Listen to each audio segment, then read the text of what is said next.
maybe this is the one thing I can agree on both sides recently. So I was watching last night, and I want to point out something about Donald Trump. Here's why. You know why Donald Trump is so angry?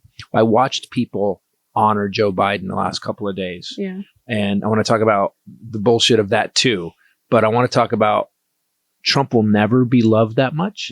He will never be appreciated that much. He will never be that competent. He will never be that fierce. Mm-hmm. He will never be that upstanding. He'll never have that kind of integrity. He'll never have and that empathy, that sympathy. The love that they have. She introduced Barack, your 44th president of the United States, and the love of my life. And it was like, and then Doug Emhoff's son brought him up, and then forgot to say his last. Well, she added it, but you could see she was like, but she loved. They're so familiar, right? And they had a whole moment together before he went to the podium, and Doug Emhoff's son introduced him, and it was just, there was so much love and joking and light silliness that watch Doug Emhoff speech. You'll really get what that family's like. And here's the thing.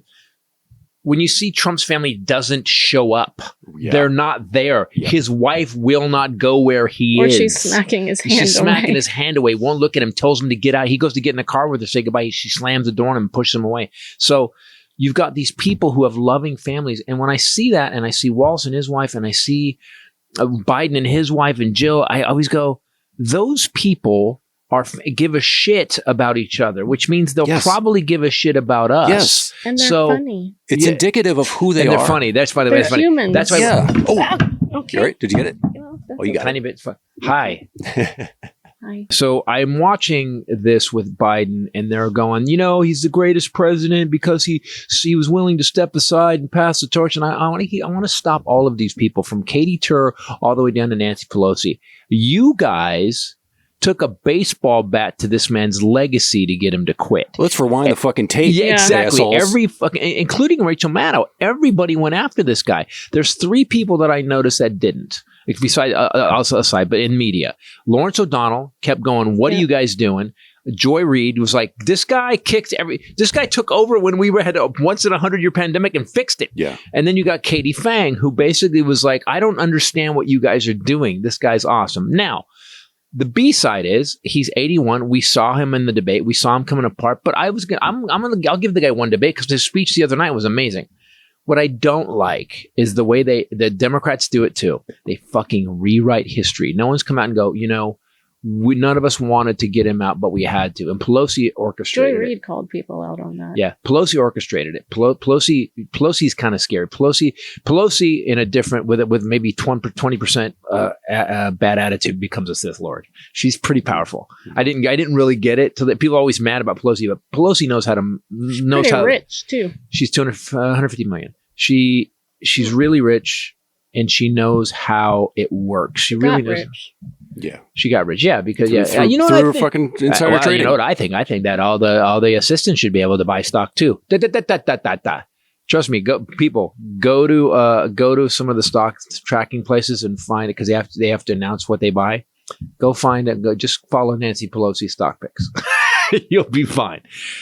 What bothers me the most is no one has come out and go, we made Joe quit. We did it. It was the right thing, as you can see from polls. I'm not going to say they were wrong, but I'm going to say the way they did it was so shitty. And to his credit, Biden was like, someone obviously sat him down eventually. She's thinking since it was Barack that went in and went, look, there's some noise about that, right? Yeah.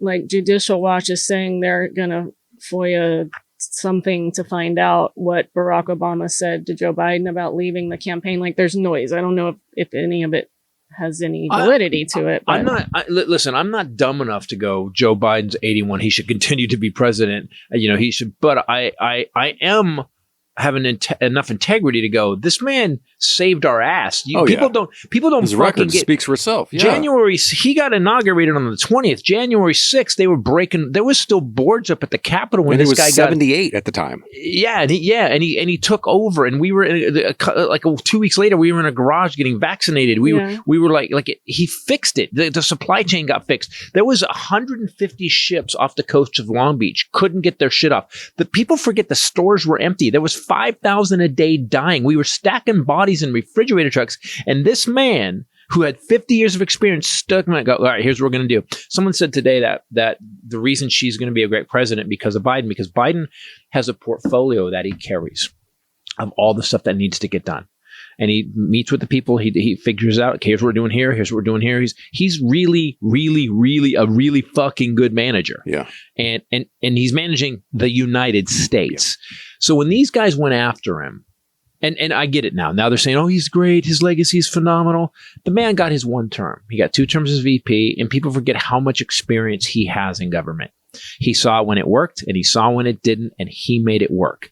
I really feel bad that he got so backhanded by his own party. And now they're claiming that, no, he's the greatest ever. Yeah, they're just heaping praise on him after. Now that he's not a threat. It's a little Pontius Pilate. It's a little bit. It's a little bit like, no, Jesus was wearing.